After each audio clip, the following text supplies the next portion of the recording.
9/6/1995 আমি জন্মেছিলাম। তো গতকাল মানে 9/6 আবারও 9/6 করতে করতে পায়ের ওপর পা তুলে খেয়ে শুয়ে বসে ধাত্রিকা বোঝ বাড়িয়ে আবারও একটা বছর পৃথিবীর বুকে আমি কাটিয়ে দিলাম। গরিবের আবার জন্মদিন। কপাল ভালো 2000 সালের বন্যায় এক একের কোঠায় পড়ে যায়নি। আধার কার্ড ও ভোটার কার্ডের হিসাবে ভারতবর্ষের প্রায় 60% মানুষের জন্ম তারিখ 1 জানুয়ারি।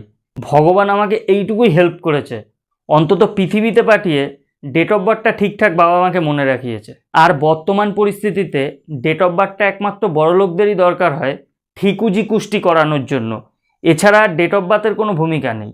ডেট অফ বার্থ দিয়ে মূলত কি আমরা বয়স যাচাই করি।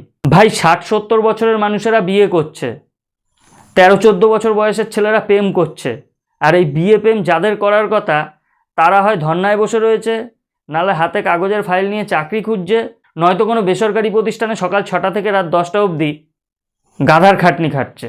এই যে আমি পৃথিবীতে এসে এই এত বছর চির দুঃখী হয়ে রইলাম, পরবর্তী বছরগুলো শিওর দুঃখী হয়েই যাব, এর পেছনে আমায় যে পৃথিবীতে এনেছিল সেই ডাক্তারের হাতও কিছুটা আছে। নর্মালি কি একটা বাচ্চা পৃথিবীতে আসছে সে হাসবে, তা নয়।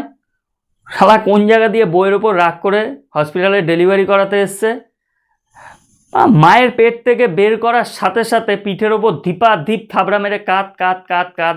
একটা ছেলে যদি জন্মের পর থেকেই কাঁদা শুরু করে তার সারা জীবনটা হাসি ঠাট্টার মধ্যে দিয়ে যাবেটা কিভাবে? কালকে দেখলাম সোশ্যাল মিডিয়ায় সামনাসামনি দেখা হওয়ার পরে অনেক লোক আমায় উইশ করেছে।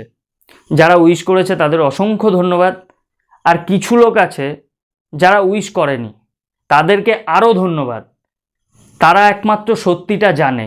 আমরা যারা 1990 থেকে এই 2005-06 মধ্যে জন্মেছি তাদের বার্থডে কোনোদিনও হ্যাপি হতে পারে না, এটা তারা জানে, সেই কারণেই তারা উইশ করেনি। প্রাইমারি স্কুল, হাই স্কুল, তারপরে কর্মক্ষেত্রে ভাই বঞ্চনার যদি চরম থেকে চরমতম কোনো উদাহরণ থাকে সেটা হচ্ছে আমরা। প্রাইমারি স্কুলে আমি যখন ক্লাস 1-এ ভর্তি হই তার 1 বছর কি 2 বছর আগে তৎকালীন সরকার বাংলা পক্ষের সাথে চুক্তি করে প্রাথমিক স্তরে ইংরেজি শিক্ষাটাই তুলে দিয়েছিল।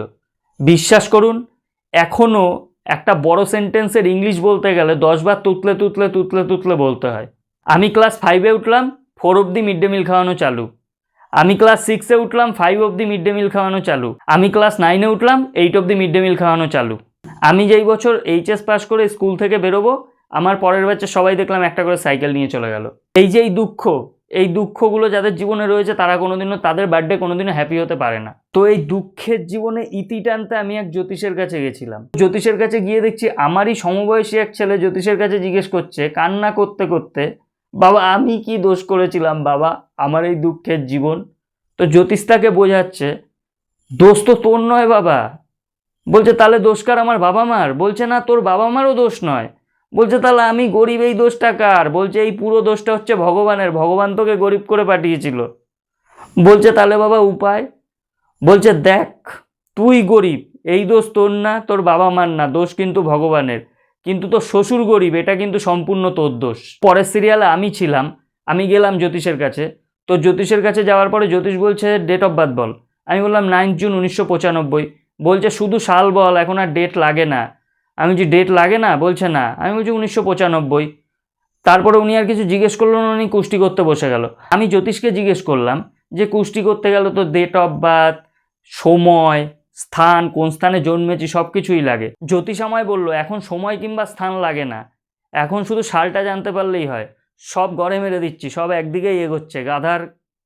হ্যাঁ ঠিকই ধরেছেন। জ্যোতিষী ওই ডেট অফ বার্থটা নিয়ে অনেকক্ষণ ল্যাপটপে নাড়াচাড়া করলো, করে অবশেষে আমার দিকে তাকিয়ে বলল তোর তো অবস্থা খুব খারাপ রে, তোর তো ভবিষ্যতে উন্নতি খুব একটা দেখতে পাচ্ছি না। আমি বললাম কেন? বলছে তোর কপালে বেকার ভাতা নেই, বার্ধক্য ভাতা নেই, গতি ধারা নেই, আর কন্যাশ্রী, রূপশ্রী, বিধবা ভাতা এগুলো তো পাবিই না। আমি বললাম দৌড় মশাই কি বলছেন এইসব উল্টোপাল্টা? আমি আপনার কাছে জানতে এসেছি জীবনে উন্নতি কিভাবে করতে পারবো। বলছে হ্যাঁ যেগুলো দিয়ে সহজে উন্নতি করা যায় সেগুলোর কথাই তো বলছি তোকে। আমি বললাম ঠিক আছে তাহলে কিছু তো একটা উপায় বের করুন। অনেকক্ষণ ঘেটে ঘুটে বলল হ্যাঁ ঠিক আছে, একটা সমব্যথী যদি তোর লাগে সেটা আমি করিয়ে দিতে পারি তোকে। আমি পরিষ্কারভাবে ওনাকে বললাম দেখুন একটা মাদুলি হোক, তাবিজ কবচ কিছু হোক দিন, যেটা দিয়ে জীবনে উন্নতি করতে পারি। বলছে ঠিক আছে তোকে আমি একটা মাদুলি বানিয়ে দিতে পারি, সেটা গলায় একদম সবার সামনে ঝুলিয়ে রাখলে তুই হয়তো জীবনে উন্নতি করতে পারবি। আমি বললাম ঠিক আছে তাহলে ওটাই দিন। বললো 3 দিন পরে এসে নিয়ে যাস, আমি বানিয়ে রাখবো। আমি বলছি ঠিক আছে বানিয়ে রেখেন। 3 দিন পরে আমি গেছিলাম জ্যোতিষীর কাছে, আমায় দুটো সাদা হাওয়াই চপ্পলের মাদুলি দিয়েছে, বলেছে এটা গলায় ঝুলিয়ে রাখলে জীবনে উন্নতি করতে পারবি।